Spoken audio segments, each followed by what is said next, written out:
ગુજરાતના રાજ્યકક્ષાના આરોગ્ય અને શહેરી વિકાસ મંત્રી શંકર ચૌધરી પાસે પણ ખોટી શૈક્ષણિક ડિગ્રી હોવાના મામલે હાઈકોર્ટમાં પિટિશન થઈ હતી, જેની સુનાવણી દરમિયાન કોર્ટ સરકાર અને શંકર ચૌધરીની સાથે જ હાઈકોર્ટ ચૂંટણી પંચને પણ આ બાબતે મૌન ન રહેવા ટકોર કરીને નોટિસ પાઠવી હતી।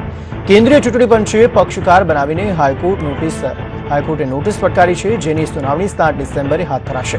મહત્વનું છે કે અરજદાર વતી પિટિશનમાં એવો પણ દાવો કરવામાં આવ્યો છે કે શંકર ચૌધરી 2011માં ધોરણ 12 પાસ કર્યું અને તેના એક વર્ષમાં એટલે કે 2012માં તેમણે MBAની ડિગ્રી મેળવી હતી।